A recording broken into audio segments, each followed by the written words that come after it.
प्रधानमंत्री नरेंद्र मोदी आज सुबह 3 देशों जापान, पापुआ न्यू गिनी और ऑस्ट्रेलिया की यात्रा पर रवाना हो गए।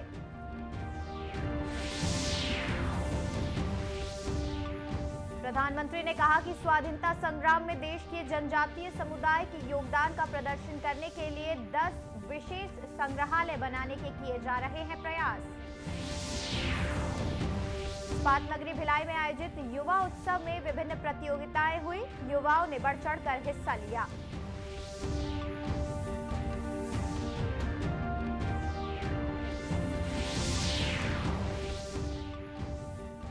और शनि जयंती की पूर्व संध्या पर राजनांदगांव के रानी सागर तट पर 1 लाख दीप प्रज्वलित कर जल संरक्षण का दिया संदेश।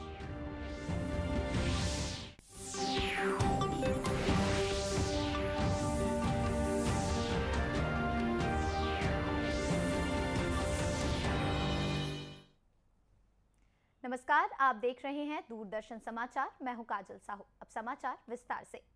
प्रधानमंत्री नरेंद्र मोदी आज सुबह 3 देशों जापान, पापुआ न्यू गिनी और ऑस्ट्रेलिया की यात्रा पर रवाना हो गए। यात्रा के पहले चरण में श्री मोदी ने जापान में प्रधानमंत्री फूमियो किशिदा के नियंत्रण पर G7 शिखर सम्मेलन में भाग लेंगे। विदेश सचिव विनय मोहन क्वात्रा ने नई दिल्ली में संवाददाताओं को बताया कि G7 शिखर सम्मेलन में अनेक प्रमुख प्राथमिकताओं पर विचार विमर्श होगा। इनमें परमाणु निरस्त्रीकरण, आर्थिक मजबूती और सुरक्षा, क्षेत्रीय मुद्दे, जलवायु और ऊर्जा, खाद्य और स्वास्थ्य तथा विकास संबंधी विषय शामिल है। इनके अलावा डिजिटीकरण तथा विज्ञान और प्रौद्योगिकी पर भी विचार होगा। विदेश सचिव ने बताया कि हिरोशिमा में हो रहे शिखर सम्मेलन में भारत की भागीदारी 3 औपचारिक सत्रों में होगी। 2 सत्र कल 20 मई को आयोजित होंगे और तीसरा सत्र 21 मई को होगा। पहले सत्र में खाद्य, स्वास्थ्य, विकास और स्त्री पुरुष समानता पर बातचीत होगी, जबकि दूसरे सत्र का प्रमुख विषय जलवायु, ऊर्जा और पर्यावरण होगा। तीसरे सत्र को शीर्षक दिया गया है शांतिपूर्ण, स्थिर और समृद्ध विश्व की ओर। प्रधानमंत्री नरेंद्र मोदी G7 शिखर सम्मेलन के अवसर पर अनेक विश्व नेताओं से द्विपक्षीय विचार विमर्श करेंगे। जापान के Australia, Brazil, Comoros, cook island, Indonesia, दक्षिण कोरिया और वियतनाम को भी आमंत्रित किया है। संयुक्त राष्ट्र सहित कुछ प्रमुख अंतर्राष्ट्रीय संगठन भी बैठक में शामिल होंगे। प्रधानमंत्री मोदी जापान के प्रधानमंत्री के साथ द्विपक्षीय बातचीत करेंगे और हिरोशिमा में महात्मा गांधी की आवक्ष प्रतिमा का अनावरण करेंगे। विदेश सचिव ने बताया कि हिरोशिमा में क्वाड नेताओं की बैठक आयोजित करने पर भी विचार किया जा रहा है।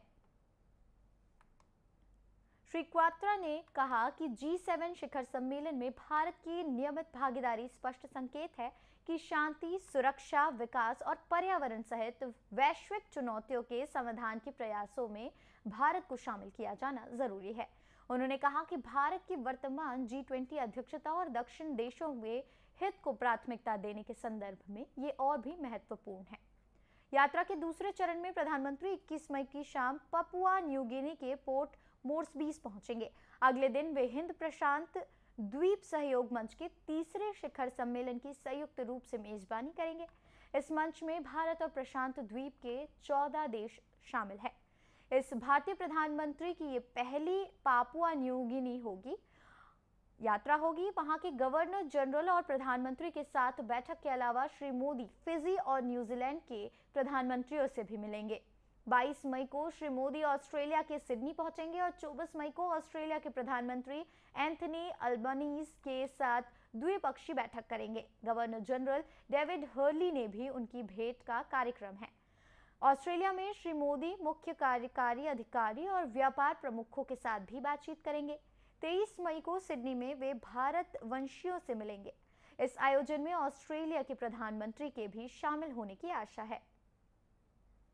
प्रधानमंत्री नरेंद्र मोदी ने कहा है कि भारत अमृत महोत्सव के दौरान समृद्ध विरासत के संरक्षण के साथ सांस्कृतिक अवसंरचना का निर्माण कर रहा है। उन्होंने कहा है कि स्थानीय और ग्रामीण संग्रहालय के निर्माण पर ध्यान केंद्रित किया गया है।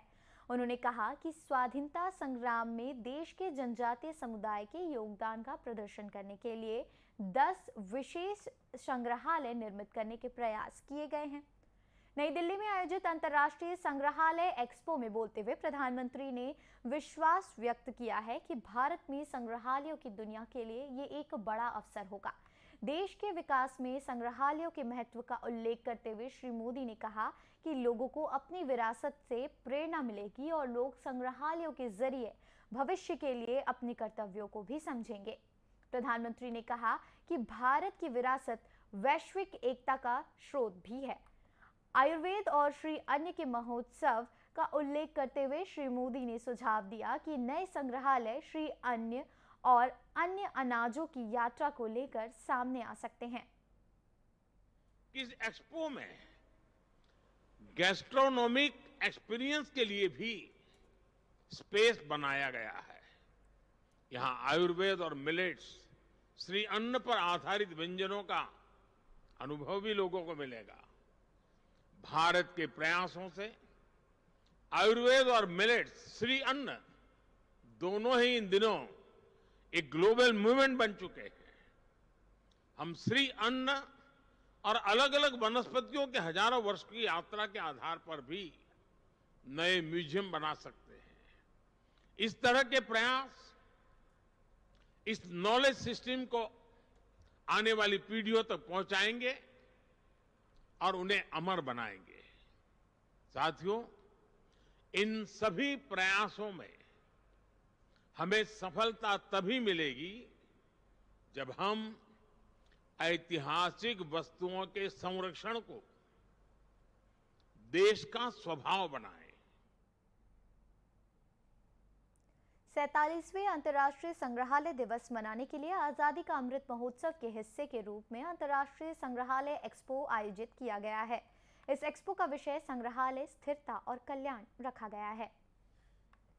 प्रधानमंत्री नरेंद्र मोदी इस महीने की 28 तारीख को नवनिर्मित संसद भवन राष्ट्र को समर्पित करेंगे। लोकसभा अध्यक्ष ओम बिरला ने प्रधानमंत्री से भेंट कर उन्हें ये नए संसद भवन के उद्घाटन के लिए आमंत्रित किया। ये नया भवन आत्मनिर्भर भारत के उत्साह और ऊर्जा का प्रतीक है। संसद भवन 1927 में बनाया गया था। अब इसके लगभग 100 वर्ष पूरे हो रहे हैं। वर्तमान आवश्यकताओं के लिए इनमें जगह की कमी महसूस की जा रही थी।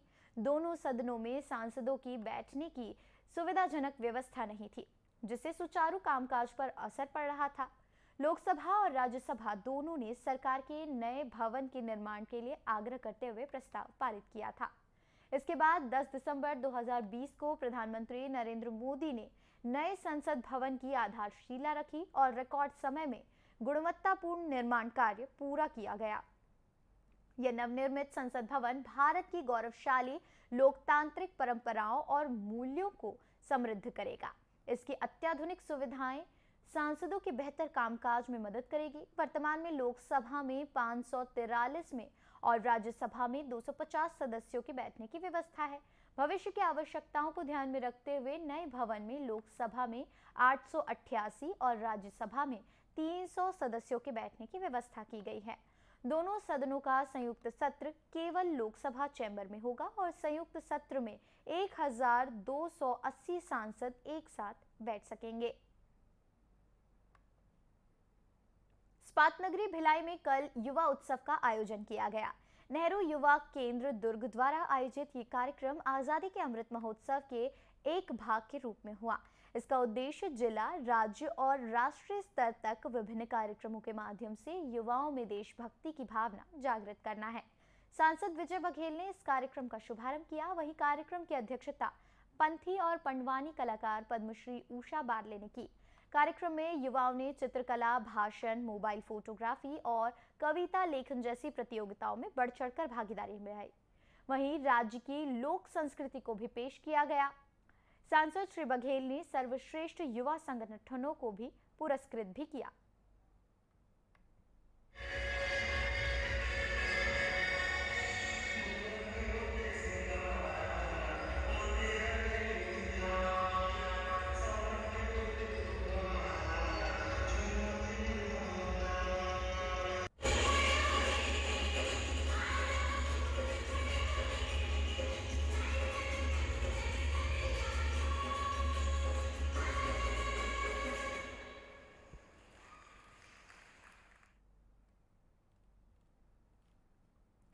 कार्यक्रम में श्री बघेल ने युवाओं का आह्वान किया कि वे अपने संकल्पों और शक्तियों पर ध्यान केंद्रित करें।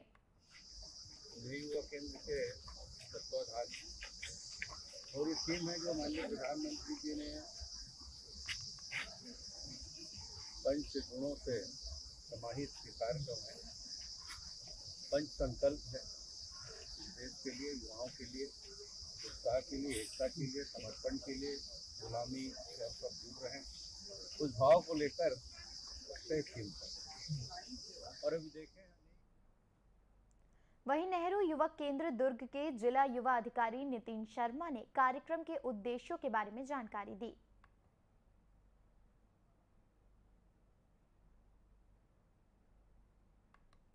भारत सरकार के युवा मामले और खेल मंत्रालय द्वारा आयोजित ये कार्यक्रम युवाओं के लिए विकसित भारत का निर्माण, एकता, एकजुटता, गुलामी की हर सोच से मुक्त, नागरिक कर्तव्य, विरासत पर गर्व जैसे विषय पर केंद्रित रहा। धर्म के देवता कहलाने वाले शनिदेव की जयंती आज राज्य भर में श्रद्धा और भक्ति के साथ मनाई जा रही है। शनि मंदिरों में सुबह से भक्तों का तांता लगा हुआ है। राजनांदगांव शहर में रानी सागर तालाब के तट पर स्थित शनिधाम मंदिर में शनिदेव की जयंती की पूर्व संध्या पर लोगों ने 1.25 लाख दीप जलाकर दीपदान किया और धार्मिक आस्था के साथ पर्यावरण संरक्षण तथा जल संवर्धन का संदेश दिया। 1.25 लाख दीपों से शनिधाम मंदिर सहित रानी सागर तट रोशनी से जगमगा उठा। शनिधाम मंदिर के संरक्षक राकेश ठाकुर ने बताया कि इस आयोजन के माध्यम से लोगों में जल के संचय और पर्यावरण संरक्षण के लिए जन जागरूकता लाई जा रही है। इस जन्मोत्सव को एक रचनात्मक रूप दिया जाए, इस उद्देश्य को ध्यान में रखते हुए इस वर्ष जो है व्यापक रूप से मनाने का प्रयास किए हैं। और आप देख रहे हैं कि एक महत्वपूर्ण बात जो दिख रहा है कि ये धर्म के देवता हैं।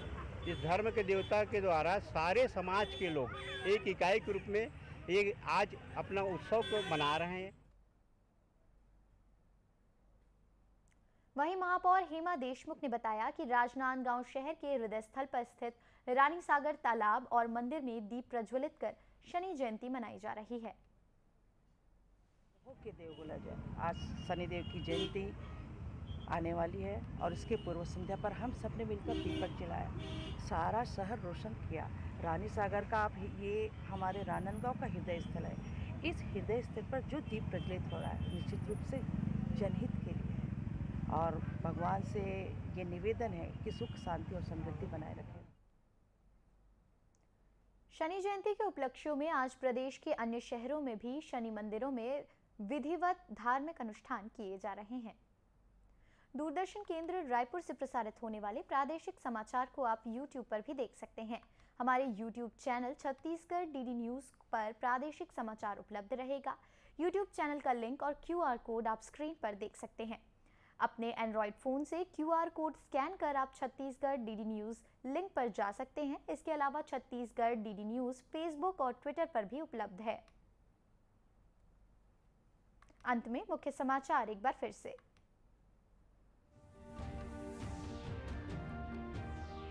प्रधानमंत्री नरेंद्र मोदी आज सुबह 3 देशों जापान, पापुआ न्यू गिनी और ऑस्ट्रेलिया की यात्रा पर रवाना हो गए। प्रधानमंत्री ने कहा कि स्वाधीनता संग्राम में देश के जनजातीय समुदाय के योगदान का प्रदर्शन करने के लिए 10 विशेष संग्रहालय बनाने के किए जा रहे हैं प्रयास। इस्पात नगरी भिलाई में आयोजित युवा उत्सव में विभिन्न प्रतियोगिताएं हुई। युवाओं ने बढ़ चढ़कर हिस्सा लिया।